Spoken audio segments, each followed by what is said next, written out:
Welcome to the Criminal Imagination. Today we start a new series, Crime and Civilization: How Crime Fiction Reflects the Rise and Crisis of the Modern State. This begins with a simple question: what if the true purpose of law is not justice but control? Across centuries, crime fiction has recorded the political fears of its age, from cursed kings and cunning thieves to corrupt judges and silent witnesses. Each episode investigates how power operates through narrative, what it hides, who it condemns, and what happens when the system turns inward and begins to devour itself. Today, we are discussing Oedipus the King, the tyranny of faith, and the birth of political accountability.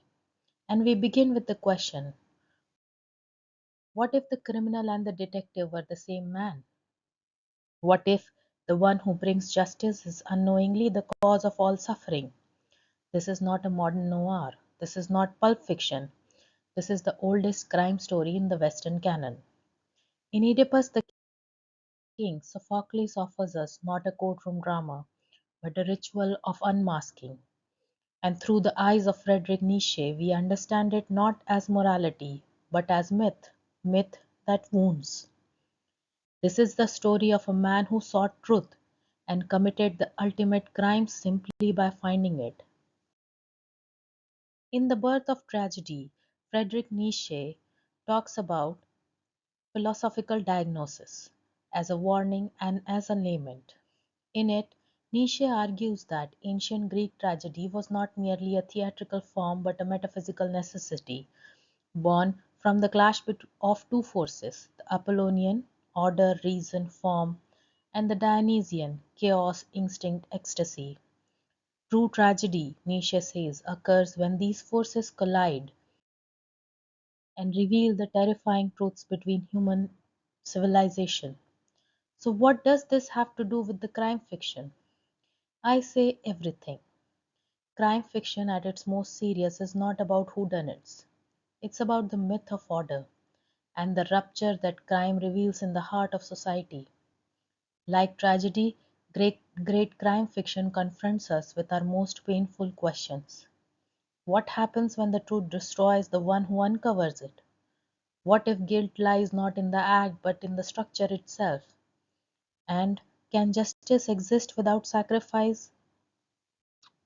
In this light, Oedipus the King becomes the first great crime story, and Nietzsche becomes our guide, not to solving it, but to understanding why it must be unsolvable.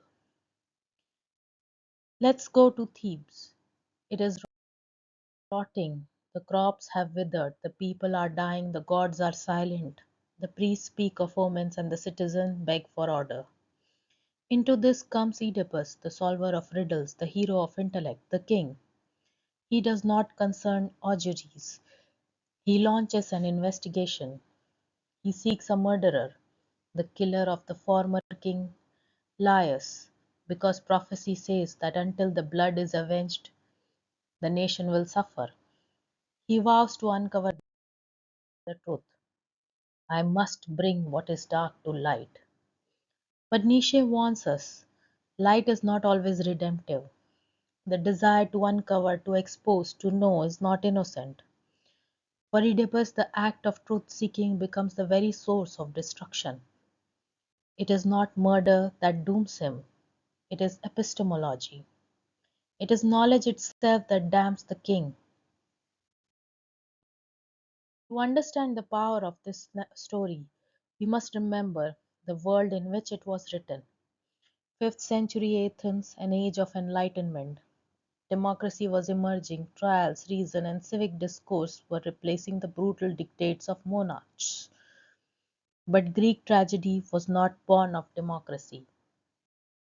When tragedy was born of the tension before democracy, when the divine and the human clashed, when fate and freedom wrestled in ritual.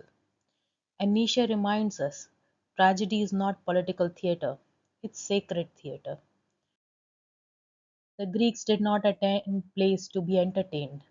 They came to be devastated, disoriented, dissolved. They came to watch the mask crack. Oedipus is not a representative of law. He is its sacrifice. He is the man who dares to make the invisible visible, and in doing so becomes unbearable to look at.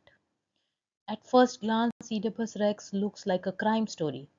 There is murder, a set of clues, a prophet who resists speaking, a series of conflicting testimonies, and a leader determined to solve it. But unlike in modern crime fiction, the goal is not restoration of order. Here, the closer Oedipus moves towards the truth, the more the world unravels. His famous curse, issued with full civic authority, turns violently inward.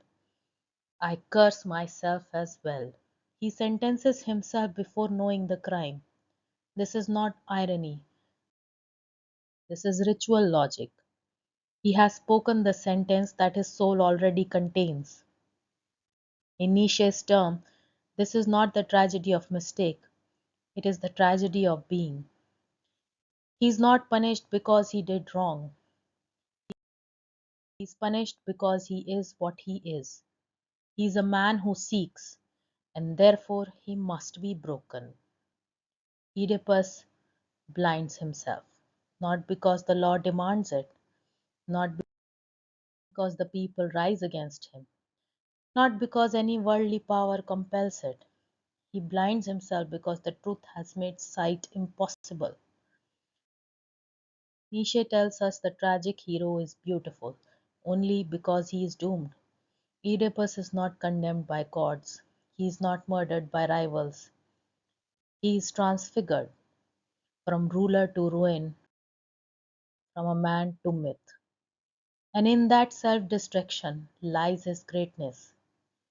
This is not justice in the modern sense. It is not punishment. It is sacrifice. It is the final act of a sovereign who knows that no city can stand unless he himself falls, because the law, like the gods, demands a body, and Oedipus offers his own. Why does it matter? Because we live in a time where crimes are hidden by processes, where guilt is diluted through bureaucracy, where investigations are managed by those who are being investigated. And yet, this ancient play holds a mirror.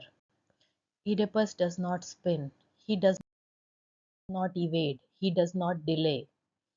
When he discovers he is the source of the city's suffering, he does not protect himself, he obliterates himself.